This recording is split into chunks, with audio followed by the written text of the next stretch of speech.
Man, you already know. Let me ask you something. First of all, what's your name, King?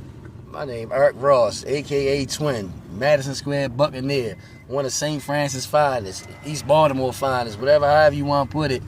Left-hand twin. The streets know, the hood know, the school system know, and all the real hoopers know. Now, Twin, you've been missing in action, right? Right. And now you back. Thank God that you back. You know what I mean? And listen, it's up to you. You want to tell the people where you been? If not, we can move on to the next question. Oh man, I'm an open book, man. I've been. Yeah, you feel me? At the end of the day, we all human. We make mistakes. I've been in prison. You feel me? Already. You feel me? You live one, you learn one. I learned. I made my mistakes. I'm back out here, and I'm here to tell everybody. Everybody know what it is for me, man.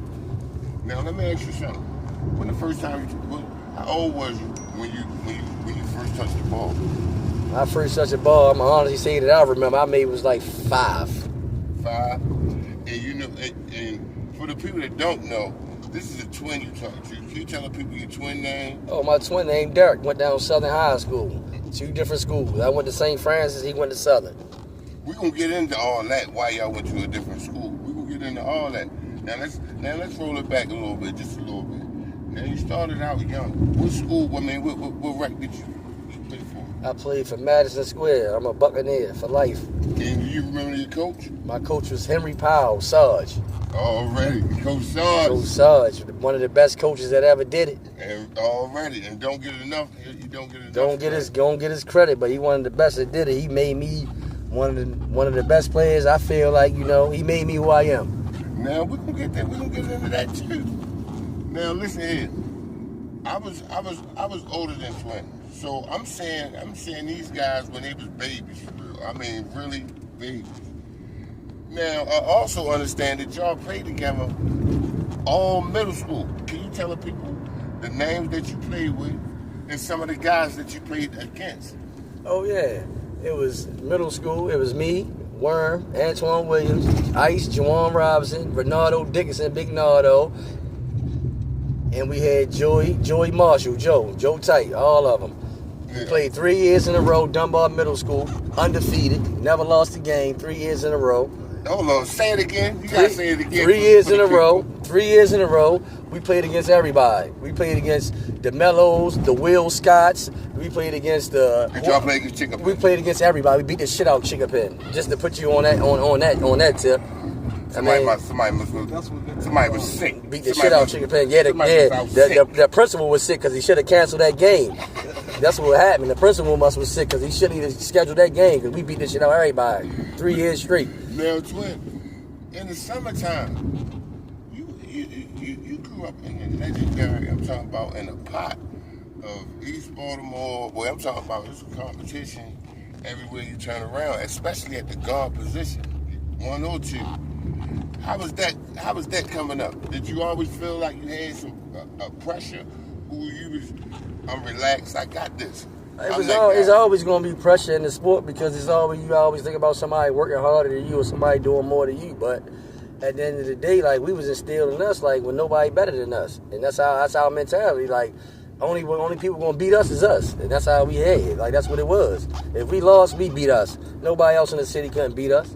Now, do you remember the things that y'all went back and forth with, or was it anybody that came close? Anybody is. I'm gonna give credit where credit due. The 2 teams in my recreation career that ever came close or beat us was Mount Royal and Bentlow. Okay. That was it. West Baltimore. West Baltimore. Anything over East ain't stand a chance. Yes. Ain't stand a chance. Your Carmelo Anthony's, all that with Mount Royal, yeah. Yeah, we going neck to neck with them in Bentlow. Anybody else was an afterthought. We weren't even thinking about them. Now when you coming out of middle school, right? You and your brother, both of y'all highly touted coming out of middle school. How did y'all come up with the decision that you was gonna stay home in your backyard and play for St. Francis, and your brother was gonna go down Southern? And did y'all have a conversation like, yo, we end up playing each other in a tournament or wherever that may be? It's always competition with us though. Like no matter where we was gonna go, if we was gonna play on the same team, or we was gonna go to different schools, like we competitors, we gonna compete. So that's how we always carried it. Like we brothers all day. We gonna be brothers until the day we die. Mm-hmm. But when we on that court, he already know what it is. Just like all my friends, I got best friends that I played against. We wasn't best friends on that court. Yeah, once that whistle blow, that shit dead. Everybody knew that. Everybody knew that with me. Like, hey, I love you to the end of this earth. But when that ball go in the air, man, listen, your mother, whoever watching you play, might don't like me today. Now, Twin, when you came up with the decision, what other schools you was looking at to attend? Actually, I was supposed to go to Calvert Hall first. I was supposed to go to Calvert Hall first, but me not being mentally, where I should have been at that age, I got to a shadow day and realized it was an all-boys school, and that shit set with me for maybe my upbringing, maybe, because of how I am or my mental, like, man, I want to be around some girls, not being mature enough. You know what I'm saying? Like, I didn't want, when I found out it was an all-boys school, I didn't want to go. So it was either St. Francis and Mount St. Joe, because I was recruited from Mount St. Joe, too. Did you take a shadow? I did a shadow day for all them schools. So when you went to St. Francis, what you was like, oh, when I went to St. Francis, I think I fell in love with it because maybe one, I got shadowed by one of my childhood mentors, Keon Johnson, was probably one of the best point guards in the city, and they won a Catholic League championship, JV, the year before. Yeah. And I felt like, man, I can come in there and give us another one. And he wanted me to come down there, and I liked the school, like everything he showed me, I felt like at home. It was close to home, everything, and I just fell in love, and that was my choice. And they gave me a 4-year scholarship. Now, was that a problem? Was it a positive or a negative playing so close to home? It was kind of both. You feel what I'm saying? It was a positive because the transportation situation was good. I didn't have to worry about my parents, grandmother, them having to get me to school and all that because it was a Catholic school. And the cons to that, it was like, shit, I'm so close to school, man. I go. You know how it is when you get there. When you get there, you know what I mean. Like you take stuff for granted when you got certain stuff handed to you like that. Now, going into this Catholic League, all right, it's not the city. This is the Catholic League where you have to run. You have to hit a few options to get a shot. What was your biggest adjustment going into that league? Possession of the basketball, because like I said, possession of the basketball is crucial. You know what I'm saying? Like one possession can change the whole outcome of the game. So like my decision making became totally different from coming from rec ball and all of that, like turnovers like you can make up, or situations like when you playing against players that's just as good as you, certain mistakes you can't make because you can't bounce back from them. And I learned the patience, and I learned that's where I really learned the game of basketball on the IQ level. Where so I learned the game, like besides playing the game, I was thinking the game. You feel me? I understood the game. Like that's where I learned everything, and that's how I got better. And that's what the Catholic League did for me. Now at this time, what other teams and players that you was going up against? Other players I was going against, like I said, like Gary Neal, that's when Carmelo Anthony was still at Towson Catholic. Hold on. I'm sorry for cutting you off. I heard it was a game between you and Gary Neal, and it got outrageous. But I'm sorry again for cutting you off, but it was 30 or better? Yeah, he had about 28, 29, something like that. He might have 30, he probably had like 32. Yeah, I had everybody was in there. Your AKA / half mayor, Jack Young, everybody was front row seats of this. They can attest to that. Like everybody, like anybody know what it is with me. Like I did what I did for a long time. You feel me? I did what I did for a long time. Like a long time. Now, as far as playing and playing in this Catholic League, right? What's a couple of things, if any, that you regret or you wish you could get back? I feel like I wish I can get back kind of my senior year, kind of. Mm-hmm.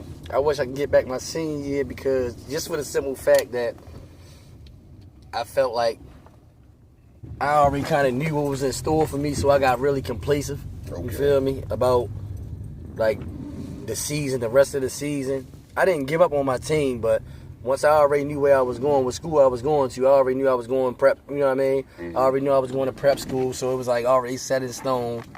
And now for the kids that's listening, it sounds like this is a little bit regret, people. And what I think that he may be trying to say is he would have cared a little bit more. He'd have went a little bit harder his senior year instead of taking the attitude of, whatever happens, I'm going to prep school. And you ain't the only player that did that. You know what I'm saying? You ain't the only player, but go ahead, cause let's carry on.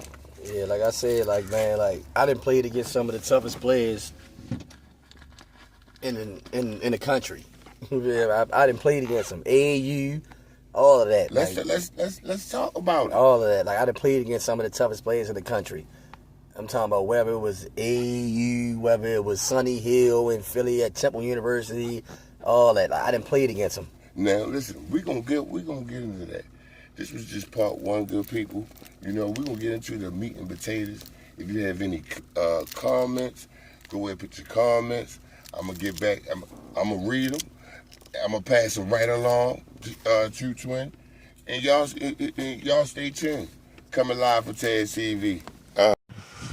What it do? I had to stop it right there, good people. So y'all stay tuned, stay locked in. Second part will be out later on this week or early on Monday morning. I tell you that. Listen, I'd like to thank you again. We had a great time last night. I know we're going to do it again pretty soon. Baltimore, lock in. Taz TV on YouTube. If you're not subscribed to the channel, go subscribe to the channel. If you're not subscribed to the Facebook group, go subscribe to the Facebook group. Coming live from Taz TV. Holla.